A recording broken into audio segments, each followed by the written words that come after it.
오늘은 역대하 25장 1절부터 12절 말씀을 통해서 구원의 하나님을 의지하라, 하나님을 의지하는 부분에 대해서 오늘 같이 말씀을 좀 나누도록 하겠습니다. 역대하 25장 1절부터 12절 말씀을 우리 함께 교독합니다. 제가 먼저 1절 읽겠습니다. 아마샤가 왕이 오를 때 나이가 25세라 예루살렘에서 29년 동안 다스리니라. 그의 어머니 이름은 여호앗단이요 예루살렘 사람이더라. 아마샤가 여호와께서 보시기에 정직하게 행하기는 하였으나 온전한 마음으로 행하지 아니하였더라. 그의 나라가 굳게 섬에 그의 부왕을 죽인 신하들을 죽였으나 그들의 자녀들은 죽이지 아니하였으니 이는 모세율법책에 기록된 대로 함이라. 곧 아버지께서 명령하여 이르시기를 자녀로 말미암아 아버지를 죽이지 말 것이요 아버지로 말미암아 자녀를 죽이지 말 것이라. 오직 각 사람은 자기의 죄로 말미암아 죽을 것이니라 하셨더라. 아마샤가 유다 사람들을 모으고 그 여러 족속을 따라 천부장들과 백부장들을 세우되 유다와 베냐민을 함께 그리하고 20세 이상으로 계수하여 창과 방패를 잡고 능히 전장에 나갈 만한 자 30만 명을 얻고 또 은 100달란트로 이스라엘 나라에서 큰 용사 10만 명을 고용하였더니 어떤 하나님의 사람이 아마샤에게 나와서 이르되 왕이여 이스라엘 군대를 왕과 함께 가게 하지 마옵소서. 여호와께서는 이스라엘 곧 온 에브라임 자손과 함께 하지 아니하시나니. 왕이 만일 가시거든 힘써 싸우소서. 하나님이 왕을 적군 앞에 엎드러지게 하시리이다. 하나님은 능히 돕기도 하시고 능히 패하게도 하시나이다 하니 아마샤가 하나님의 사람에게 이르되 내가 100달란트를 이스라엘 군대에게 주었으니 어찌할까. 하나님의 사람이 말하되 여호와께서 능히 이보다 많은 것을 왕에게 주실 수 있나이다 하니라. 아마샤가 이에 에브라임에서 자기에게 온 군대를 나누어 그들의 고향으로 돌아가게 하였더니 그 무리가 유다 사람에게 심히 노하여 분연히 고향으로 돌아갔더라. 아마샤가 담력을 내어 그의 백성을 거느리고 소금 골짜기에 이르러 세일 자손 10,000명을 죽이고 유다 자손이 또 10,000명을 사로잡아 가지고 바위 꼭대기에 올라가서 거기서 밀쳐 내려뜨려서 그들의 온몸이 부서지게 하였더라. 아멘. 예, 오늘은 구원의 하나님을 의지하라. 하나님께서 구원의 하나님이신데 그분은 우리가 의지하고 살아야 된다는 것을 말씀하고 있고요. 도입질문을 보면 인생의 위기 속에서 모든 것을 하나님께 맡겼던 경험이 있습니까? 예, 뭐 힘들고 어려울 때 하나님께 나를 맡긴다라는 게, 네, 어떤 이 경험 속에서 그런 부분들이 어떻게 있었나 한번 얘기해 본다면,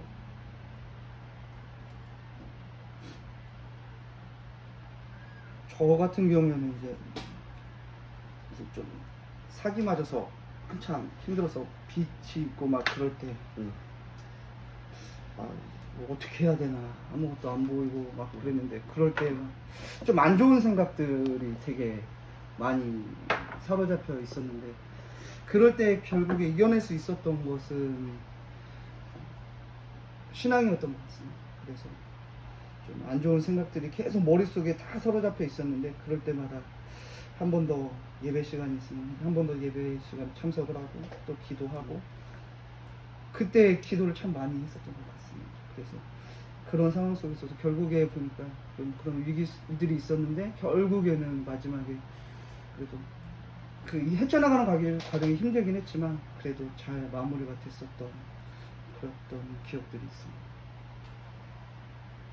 네, 저는 그 예전에 청년 때 대만 선교 갔을 때 정말 그 계획이나 일정이 다 틀어져서 어떻게 해야 할지 몰라서 그곳에서 또 팀원들이 다 같이 기도했더니 또 새로운 또 길을 열어주셔서 그곳에서 또 짧은 시간이지만 선교 사역을 그래도 잘 은혜롭게 또 감당했던 또 저기 그런 경험이 있습니다.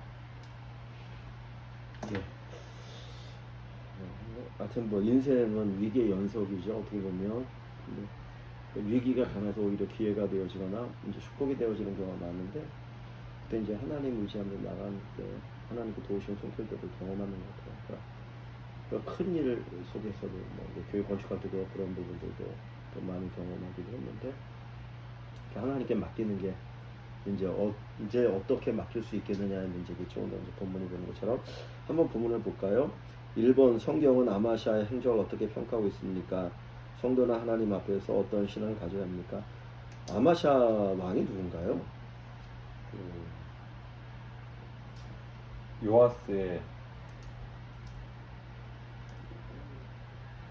그 아들이 예, 25장 1절에 보면 아마시아가 왕위에 이제 오르는 내용이 나오죠. 근데 이 아마시아는 누구냐면 요아스의 아들이죠. 근데 요아스가 7살에 왕이 되죠. 원래 아달랴가 이제 모든 왕자들을 다 죽였는데 그때 그 고모에 의해서 겨우 목숨을 건지고 여야다 제사장이 성전에서 잘 길러서 7살 때 이제 왕으로 선포해서 이제 왕이 되죠.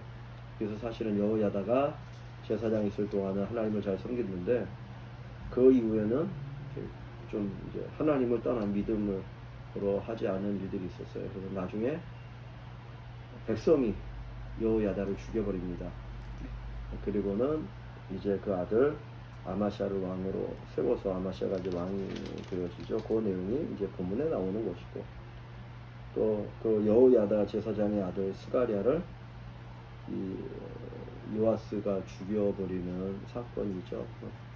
그 아벨부터 스가랴까지 예수님께서 이제 그 바리새인들의 어떤 이중적인 위선을 이제 책망하실 때 하는 얘기가 나오는데, 이 아마시아는 요아스의 아들이다. 예, 한번 잊어볼까요? 아마샤가 여호와께서 보시기에 정직하게 행하기는 하였으나 온전한 마음으로 행하지 아니하였더라. 성경에서는 본문에서는 그 아마샤가 여호와께서 보시기에 정직하게 행하긴 했다. 그러나 온전한 마음으로 행하지는 아니했다라고 평가하고 있습니다.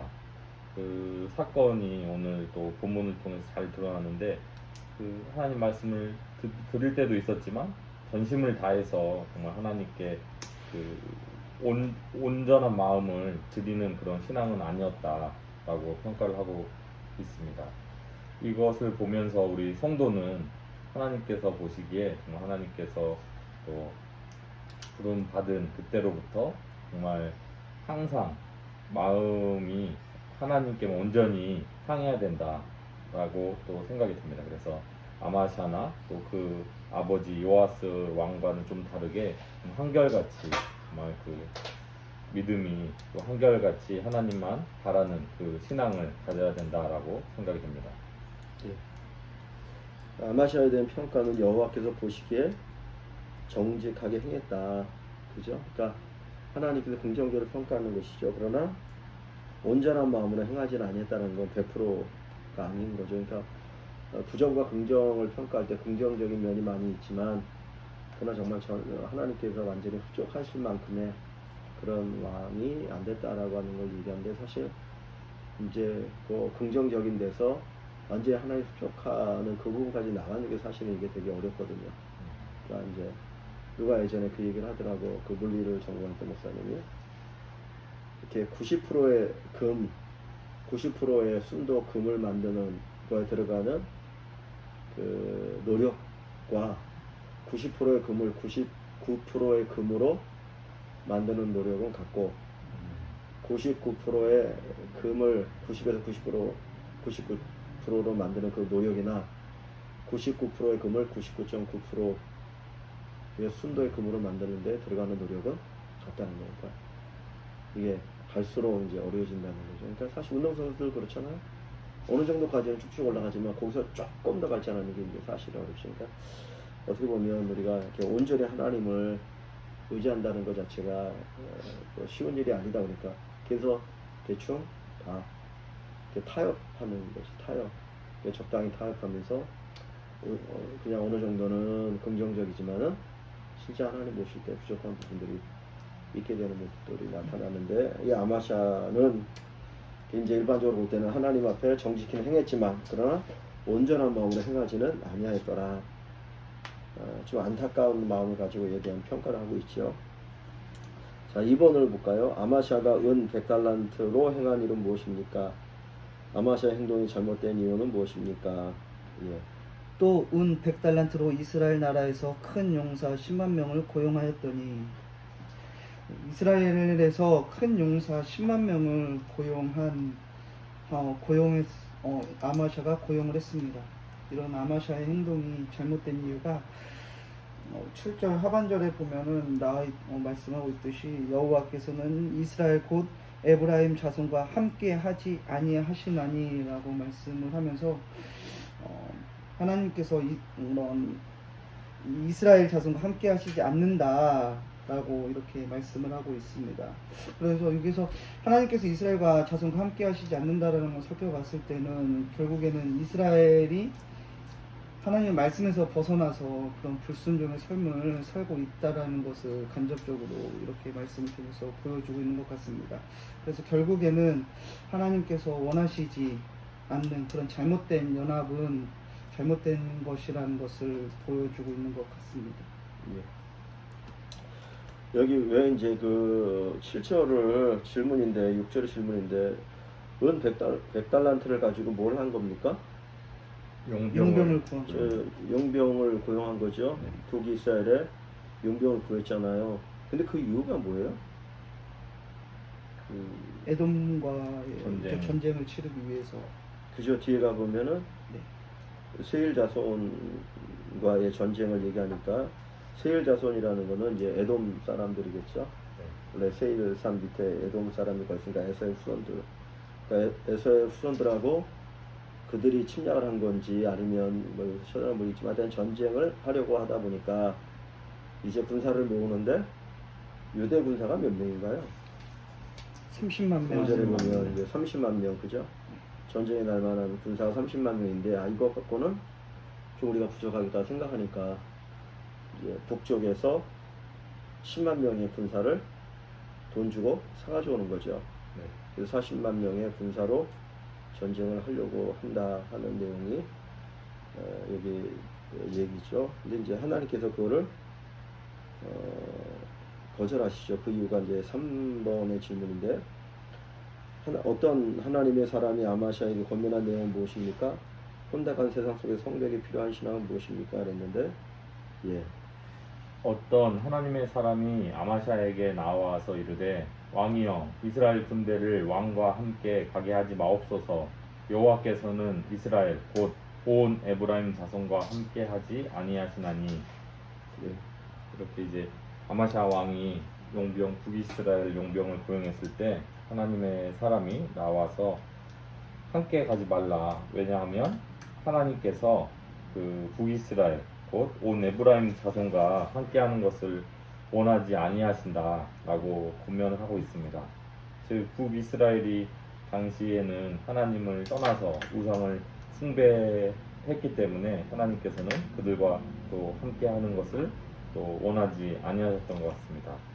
이것을 볼 때 혼탁한 세상 속에서 성도도 항상 그 하나님의 자녀로서 정말 거룩함을 유지하는 것이 되게 중요하겠다라고 생각이 듭니다. 특별히 우리 고린도 후서에서도 정말 그 믿지 않는 자들, 그 하나님을 모르는 사람들과 멍에를 함께 매지 말라 뭐 이런 말씀들도 있듯이 우리가 어떤 것을 할 때 그 구별되게 항상 하는 것이 중요하겠다라고 또 생각이 듭니다.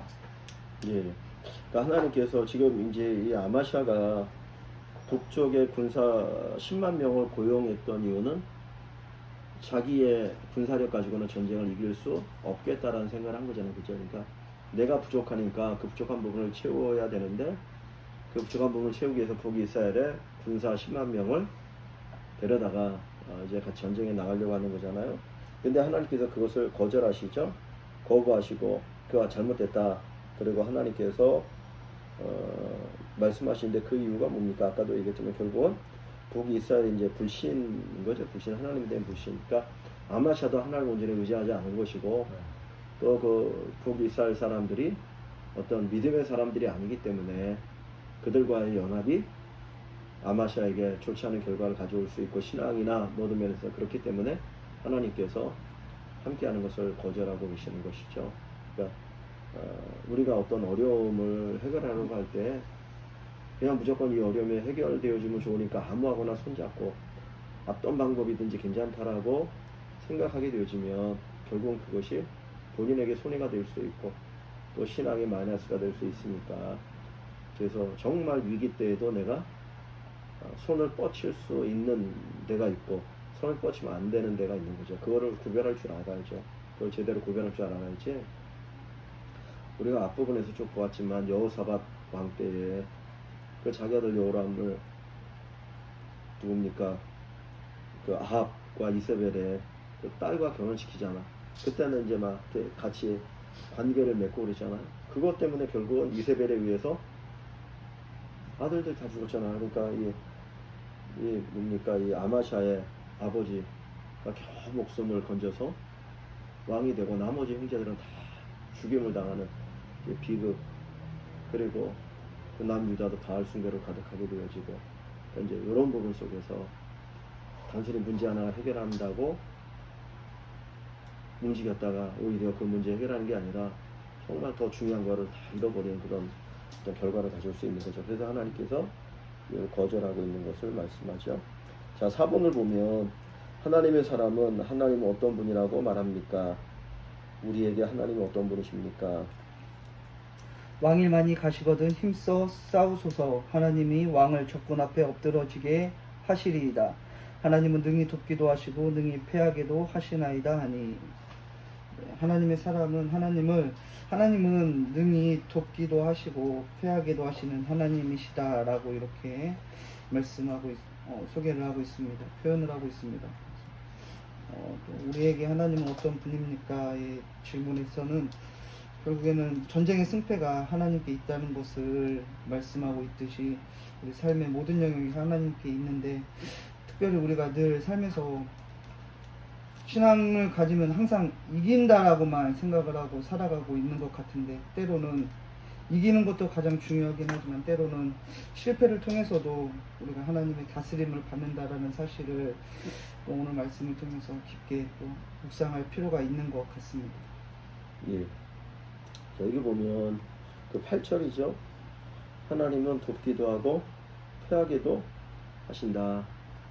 그러니까 도와서 이기게도 하시지만 반대로 지게도 하신다는 거죠. 그잖아요. 그죠? 그러니까 성공과 실패는 결국 누구에게 달린 겁니까? 하나님께 달린 거잖아요. 그러니까 인생의 성공과 실패는 하나님께 달려있는 것이지 내 손에 달려있는 건 아니거든요. 그러나 분명 우리는 나름대로 열심을 다해서 최선을 다해야 되겠죠. 그 부분을 얘기하고 있고, 그것을 얘기하면 우리는 그러면 어떻게 되느냐. 여기 질문이 이번에 나와 있지 않은데 9절까지 봐야 됩니다. 9절까지. 그러니까 할 때 나눌 때 8절로 끝나지 말고 9절까지 연결해서 보십시오. 그러면 그 말을 듣고 아마샤는 어떻게 반응했는가? 아마샤는 어떻게 반응합니까? 아마샤는 이제 100달란트를 이스라엘 군대에게 주고서 다시 이제 보냈음을 알 수가 있습니다. 여기 이제 9절에 보면 아마샤가 하나님 사람에게 물어보잖아요. 그러면 내가 100달란트 이스라엘 군대에게 주었는데 어찌합니까? 그 돌려보내면 내가 100달란트 그냥 손해보는데 100달란트 이게 뭐 작은 게 아니지 엄청나게 큰 돈이잖아요. 그랬더니 하나님 사람이 뭐라고 말합니까? 여호와께서 능히 이보다 많은 것을 왕에게 주실 수 있나이다. 주실 수 있나이다 그랬거든요. 그러니까 손해를 보더라도 돌려보내라. 100달란트 그거 그냥 포기하라도 또 돌려보내라는 거지. 사실은 이게 이제 믿음인 거잖아. 그러니까 이 얘기를 안 하고 그냥 8절에 딱 끝나버리면 생각해보면 이거는 이제 잘못하는 거지. 그러니까 진짜 그 얘기를 들었을 때 하나님이 돕기도 하고 피하기도 하시는데 당신이 지금 향하는 길이 잘못됐습니다. 그러면 내가 그 손해를 보고서라도 볼지라도 돌이켜야지. 100달란트가 아까워서 안 된다. 이 사람들 데리고 오느라고 얼마나 했는데 이제 이러면 끝이잖아요. 그러니까 오늘날 우리 똑같거든요. 그냥 어떤 현실적인 물질이나 현실적인 손해 때문에 하나님은 그러니까 잘못된 거 알면 손해를 본다 해도 돌이켜야지. 그죠? 그게 신앙이지. 근데 손해는 내가 안 보겠다. 그러면서 믿음 생활 잘하겠다. 잘할 수가 없지. 그러니까 손해를 볼지라도 해야 되죠. 자, 그래서 어떻게 합니까? 하나님 주실 것이다, 주실 수 있다라고 얘기하니까 10절에 보면 아마샤가 이 에브라임에서 자기의 온 군대를 나누어 그들의 고향으로 돌아가게 하는 거죠. 그러니까 포기하고 100달러 포기하고 돌려보내죠. 그들을 다 돌려보냅니다. 그때 그 무리가 유다 사람에게 심히 노하여 분연히 고향으로 돌아갔더라. 한번 잘 생각해보세요. 왜 이들이 화를 내면서 돌아갔을까? 군대에 끌려갔어요, 내가? 근데 아유, 전쟁 안 해도 되니까 당신 돌아가라고 그러면 어우, 잘됐다, 내가 이거 잘못하면 죽을 뻔했는데, 그러고 그냥 기분 좋게 가야 되잖아. 근데 왜 이 사람들은 왜 그냥 막 이렇게 화를 내면서 돌아갔을까요? 저는 개인적으로 응? 이제 그게 13절에서 응. 이 사람들이 가지고 있었던 응. 그런 속내가 좀 있다고 보여지는 게 응. 유다 성읍 나중에 이제 내려와서 유다 성읍들 약탈하고 네. 물건을 많이 노략하고 응. 이제 전쟁에 갔을 때 단순히 전쟁에 참여를 하는 게 음. 아니라 거기서 있는 여러 가지 전리품들을 또 이 사람들 속에서는 또 가지고 있지 않았을까. 그러니까 이 사람들이 꽁꽁이 속이 있는 거잖아요, 그죠? 네. 단순히 내가 도와주러 온 것이 아니고 이 사람들은 이것이 빌미가 되어서 야, 우리가 이번에 뭐를 할 수 있겠다. 사실 목숨을 걸어서 전쟁을 하는 거지만, 그러니까 사실 하나님 막으신 거는 그들이 불신앙의 사랑이지만 궁극적으로 유다에게 손해가 되니까 하나님 막으시는 거잖아요. 그 사람들 그렇지 않았으면은 잘됐다 그러고 그냥 고맙다고 가야지. 예? 뭐 돈을 그 100달란트를 다시 뭐 주라 그런 것도 아니고 내가 그거 다 손해 볼 테니까 그냥 가라 그랬으면은, 하나님 막으실 때는 그 이유가 있는 거죠, 그죠? 막을 때는 이유가 있는 거지 손해가 되지 않지. 이 부분도 하여튼 좀 잘 청년하고 할 때 나누십시오. 자, 그 다음에 5번에 보면 이제 그 결과가 어떻게 나타납니까? 아마샤가 북이스라엘 용병들을 돌려보내고 담력을 내어 전쟁터에 나갔을 때 결과는 어떻게 되었나요? 하나님 주시는 승리를 맛보기 위해 우리에게 필요한 것은 무엇입니까? 예. 아마샤가 담력을 내어 그의 백성을 거느리고 소금 골짜기에 이르러 세일 자손 10,000명을 죽이고, 아마샤가 하나님의 그 말씀대로 그들을 돌려보내고 전쟁에 나갔을 때 그 세일 자손 10,000명을 죽이는 승리를 거두었습니다. 또 이것을 볼 때 우리도 하나님께서 주시는 승리를 맛보기 위해서는 정말 하나님의 말씀을 굳게 믿고, 아마샤가 담력을 내어서 순종했듯이 우리도 그 말씀을 굳게 믿고 순종할 때 정말 하나님께서 주시는 승리를 맛볼 수 있을 것 같습니다. 예, 그 12절을 보면 12절, 11절에는 10,000명을 죽였고 12절을 보면 유다 자손이 또 10,000명을 사로잡았어요, 그죠? 그러니까 10,000명을 앞에 죽였고 뒤에 보면 10,000명을 사로잡아서 바위 꼭대기에 올라가 어떻게 합니까? 떨어뜨립니다. 거기서 떨쳐 내려뜨려서 그들의 온몸이 부서지게 했더라. 좀 이거는 아주 잔인하게 사람 죽인 거죠. 그러면 또한 몇 명을 죽인 건가요? 전쟁에서? 20,000명. 20,000명이죠. 그러니까 지금 이 질문이 이렇게 하여튼간에 좀 부족하게 질문들을 만드는 것 같아요. 그러니까 12절까지 네. 거기다 해가지고 아까 8절부터 10절까지 말씀을 가지고 그 뒷부분, 왜냐하면 뒤에가 더 중요해요. 8절도 중요하지만 9절, 10절 거기다 추절 맞춰야지 결단이 나오고 그렇으면은, 그러니까 하나님의 말씀대로 움직였더니 했더니 승리하더라, 이기더라. 그러니까 하나님께서 여기서 얘기하는 게 뭡니까? 그러니까 어떤 어떤 문제를 해결하기 위해서 그러니까 불법적인 믿음, 불법은 아니지만 믿음과 거리가 먼 방법을 쓰는 거를 하나님 원하지 않고, 그죠? 혹 그랬을지라도 내가 손해 볼지라도 손해 보면서라도 포기하고 믿음의 자리로 돌아오는 거를 하나님 원하시는 거죠. 그리할 때 하나님이 책임져 주시는 거죠. 그러니까 손해 볼 각오를 하는 사람, 내가 기꺼이 내가 잘못된 선택에 대해서 믿음을 택하기 위해서 내가 손해 보겠다라고 그렇게 결단할 때 하나님의 도움의 손길을 경험할 수 있다는 걸 이 아마샤 얘기를 통해서 우리 가르쳐 주는 거죠.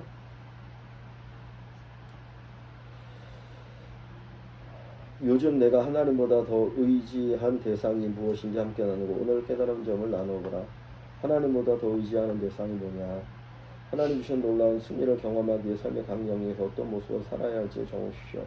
아까 그 부분이 있죠. 내가 믿음 때문에 손해보는 게 있어야, 믿음 때문에 포기한 게 있어야 그 포기한 것이 씨앗이 되어서 그래서 거기 열매가 있거든요. 그러니까 포기한다는, 믿음 때문에 포기한다는 것은 심는 것 같은 거잖아요. 곡식을 심는 거죠.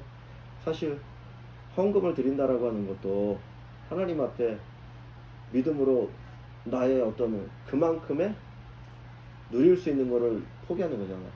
그말 따지면 그죠? 내가 11절 드린다 그러면 내 수익의 10분의 1을 그 믿음 때문에 포기하는 거야. 내가 그걸 더 많이 쓸 수 있는 거를.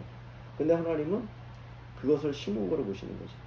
그러면 그것을 심은 거로 해서 거기에 따른 더 풍성한 열매를 주신다. 우리 시간도 마찬가지고 우리가 봉사하는 건 마찬가지고 다 그런 것들이 결국은, 그러니까 믿음이라는 건 결국은 그 믿음은 그냥이 아니라 뭔가 우리에게 대가를 지불하게 하는 거죠. 그러니까 대가를 지불하는 거에 대한 것이 어떤 믿음의 행위이고, 그리고 거기에 따라서 하나님께서 또 어떤 그런 열매를 맺을 수 있게 하시는 것을 우리가 이 아마시를 통해서 보면 좋을 것 같아요. 그러니까 이 말씀을 좀 잘 이렇게 봐서 조금 더 깊이 있게 좀 나누십시오. 청년들하고 나눌 때는 더 이렇게, 젊은 사람들은 아무래도 이렇게 지성적이기 때문에 지적인 부분에 대한 더 그런 게 필요하니까 그 부분을 잘 좀 해서 나눠야 이게 앞부분에도 사실 여기 앞부분에는 우리가 다루지 않았지만 아마샤가 자기 아버지 죽인 신하들을 죽이잖아요. 그죠? 그게 이제 보복하는 거지, 복수하는 거지. 왕을 죽였다 너희가. 근데 사실 이제 신하들 입장도 다른 어떤 측면에서 했을 거예요. 근데 하여튼 왕을 죽였는데 그 왕을 죽인 신하들을 죽이는데 그냥 신하들만 죽였지 그 아들들은 안 죽였다고 얘기하거든. 근데 이게 뭡니까? 율법에 그렇게 율법을 따라서 했다라는 얘기를 하잖아요. 물에서 율법대로 기록된 대로 자식들을 죽이지 않았다. 그럼 이게 오늘날로 얘기하면 뭐하고 연결되는 겁니까? 우리가 일반적으로 생각하는 거하고 보면 옛날에 이게 있었잖아요. 그 연좌제. 네. 그죠? 그러니까 성경에는 연좌제를 완전히 부정. 하잖아요. 근데 우리 얼마 전까지만 해도 한 20-30년 전까지만 해도 연좌제 같은 그런 것들이 억제고 있거든. 우리 교회도 어느 목사님 그러더라고. 자기 아버지가 교수였는데 무슨 민청년인가 뭔가 그런 거에 그냥 연로 시켜가지고는 집어넣었다가 간첩으로 몰았다가 나중에 살려주는 조건이 뭐냐면 내가 살려줄 테니까 북한에서 그러면 북에 북파 공작원으로 보낸 거야. 그러면 나중에는 이제 또 딴소리 하기도 하고 그래가지고는 그냥 국가의회에서 철저하게 그냥 이렇게 다 빼앗긴 생활을 하다가 나중에 이제 재판을 해가지고 북파 공작원이었지 북의 간첩이 아니다. 그래가지고 여태까지 국가가 억울하게 능력시고 했으니까 배상해줘야 된다. 그래가지고 이제 얼마를 배상해줬다고 하더라도 원래 받아야 될 만큼이 안 되고. 근데 그게 진짜 뭐. 근데 성경의 법이나 진리는 뭐 지금 우리가 생각하는 것보다 훨씬 월등히 뛰어나잖아요. 그러니까 어떻게 보면 한쪽으로는 뭐가 파는 것 같지만은 사실은 그게 아니고 이상인데 이런 부분도 사실 한번 언급하고 넘어가면 청년들한테는 이런 게 성경이 고리타분한 이야기가 아니구나. 모세율법이라는 게 고리타분한 얘기가 아니라 엄청난 시대를 앞서서 정말 사람들의 어떤 인권이나 그리고 하나님 안에서의 삶이 인권 누린 삶이라는 부분들도 얘기할 수 있죠. 그리고 나서 이제 이 부분을 얘기하면 내 힘을 안 될 때 뭘 의지할 것이냐. 일반적으로는 뭐 군사연합을 얘기할 수 있잖아요. 우리가 뭐 우리나라 주변 나라들은 하는 거니까 또 그런 거하고 연결해서 말씀을 드리면 그 말이 도움이 될 것 같아요. 예, 뭐 질문 없죠? 여러분 잘 좀 또 보고 청년들하고 나눌 때는 좀 깊이 있게 나누십시오. 뭐 질문 있어요? 할 얘기 있어요? 없습니다. 목숨부터 말씀해 주셨습니다. 좀 잘 보십시오. 네. 좋습니다. 사랑의 하나님 아버지 감사합니다. 오늘도 또 주님 은혜 가운데 함께 저희들이 말씀을 나눌 수 있는 귀한 은혜를 주시고 또 말씀을 통해 우리의 깨달음을 주시니 감사합니다. 정말 저희들이 정직히 행하였으나 온전히 주님을 따르지 못했다라고 하는 그런 평가를 듣지 않고 정말 전심으로 하나님을 따랐고 하나님을 섬겼고 하나님을 기뻐했다라고 하는 믿음의 평가를 받는 저희들이 되도록 인도하여 주옵소서. 꼭 우리에게 어려움이 닥칠 때 아버지 하나님 정말 누군가의 손길이 필요할 때 우리가 불신앙적인 길을 걸어가지 않게 하시고 항상 믿음 안에서 또 믿음의 길 안에서 우리가 뭐 찾고 생각하고 두드릴 수 있도록 인도하여 주시거나 기도합니다.